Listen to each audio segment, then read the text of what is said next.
The press conference that nobody deserved, but everybody got.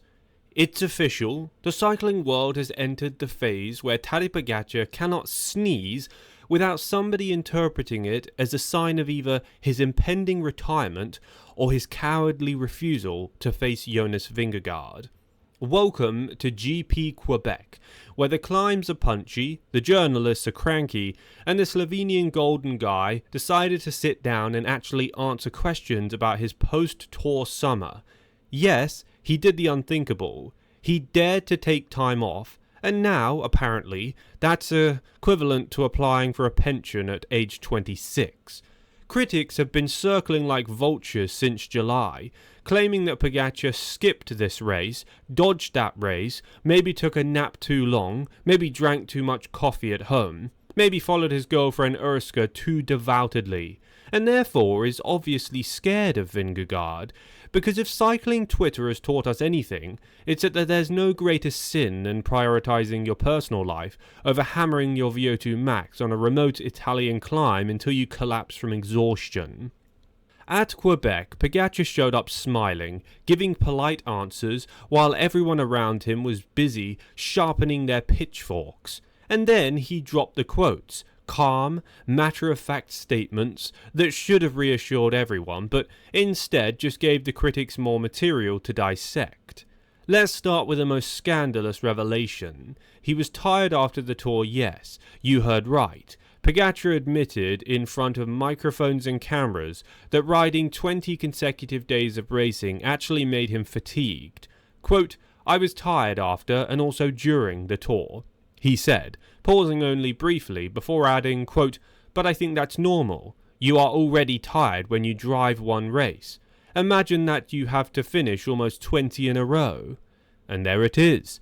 The man exposed himself. Tiredness in a sport built on caffeine gels, Chamos cream and unholy levels of suffering. Critics didn't hear, quote, I'm human. What they heard is, quote, I'm already halfway to retirement. The dangerous business of resting your head. The cycling world apparently cannot comprehend the concept of rest. When Pogačar explained, with all his wisdom of a 26-year-old who's been flogged through consecutive Grand Tours, that, quote, everyone should be able to rest their head, especially in the sports world, where athletes always have to perform at the highest level and under the greatest pressure. After the tour, I took the time for that.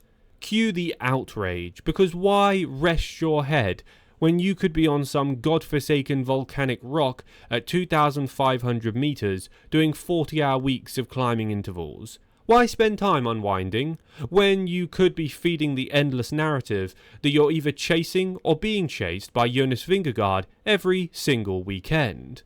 The critics, of course, took this as a declaration of weakness. Resting your head, they said. That's practically a retirement announcement. What they wanted to hear was, quote, I spent August strapped to an altitude tent, only breathing diluted oxygen through a straw from McDonald's, and now I'm practically a mountain goat in human form. Instead, they got a normal human being admitting that he needed some downtime. The audacity. What he really meant, though, he didn't spell it out, was that he was following Urska around at her races, playing the role of supportive boyfriend.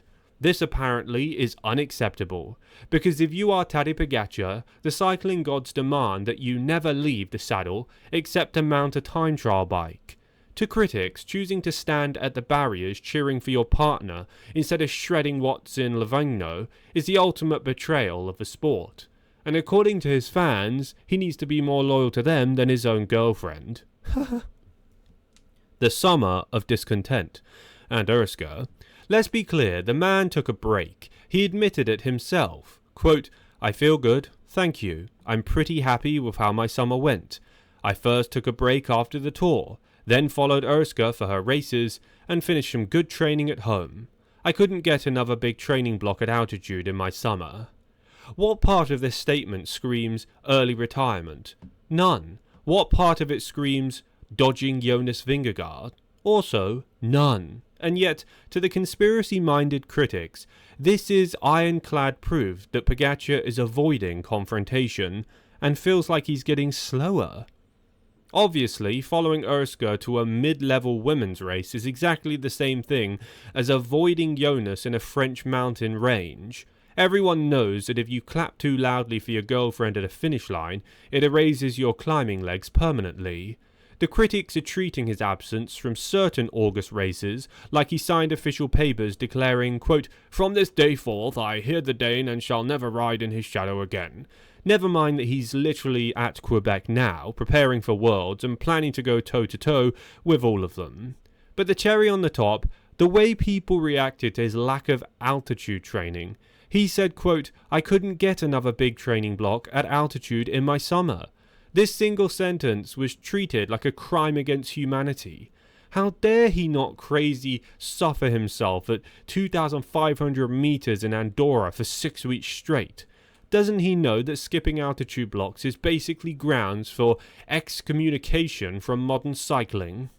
Never mind that he probably didn't need it, never mind that he probably banked massive training blocks before the tour, and never mind that altitude isn't the holy grail people pretend it is. The critics have spoken. Skipping altitude is practically equivalent to handling Jonas Vingegaard the keys to the Maillot Juan forever.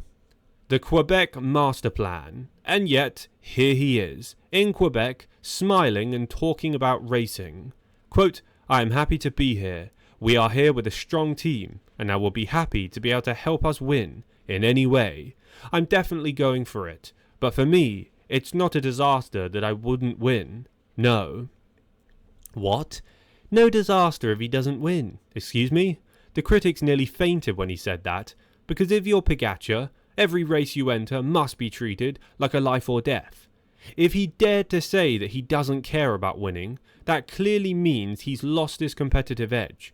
Retirement confirmed. But let's translate this for those who missed the point. He's treating GP Quebec as what it is, a prep race before the World Champs. He doesn't need to bury himself here. He needs to test his legs, sharpen up, and then peak in a week. That's called strategy, not cowardice. And yes, he even admitted the Worlds are his main target. Quote, "Of course I want to peak at the World Championships. That is the main goal of this final part of the season. I also want to use these matches as a good training session and hope I'll be done." Do I really want to challenge Remco? Of course, that's the goal. Notice how Vingegaard's name doesn't even show up here. That's because Jonas is sitting at home, wrapped in bubble wrap, counting the days until the Tour de France 2026. Yet somehow, critics are still convinced that every syllable out of Tadej's mouth is a coded message about avoiding Jonas. No, people, he's talking about Remco. You know, the other generational talent in the sport. But that doesn't fit the Tadej is hiding narrative, so everyone just ignored it. The Great Retirement Conspiracy. Now, we come to the heart of things. The critics' favourite bedtime story, if you will. According to them, Pogačar is secretly preparing to retire early and finding any excuse to do so, because nothing says, "I'm done with cycling," like flying across the Atlantic to do Canadian World Tour races. This rumour has been circulating ever since he admitted, gasp, to being tired after the tour.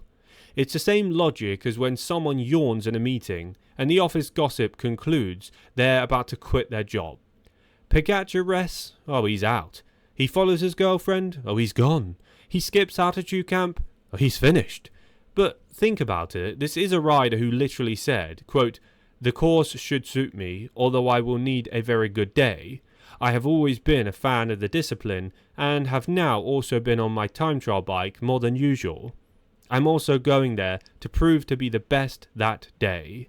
Yes, the man is literally preparing to race Worlds, aiming to prove that he's the best, riding his TT bike more than usual. That doesn't sound like someone retiring, does it? That sounds like someone planning to drop everyone on a global stage just for fun. What do you guys think? Comment down below your opinions. Leave a like on the video for good luck. Also, if you're new to my channel, hey, welcome. Hit the red subscribe button below this video. That way you'll be kept up to date with all the latest cycling news, cycling drama, and of course, all of the latest cycling results. Again, this is just a bit of fun. People are so funny with how they take things out of context. And although we can't always be, 100% accurate with everything we look up, The truth is, people are just taking him way out of context. I even made a video addressing his retirement claims, and yeah, he did actually make them, but he didn't specify when he's retiring. He just said that sometime in the near future, which is probably like 3 or 4 years away, guys.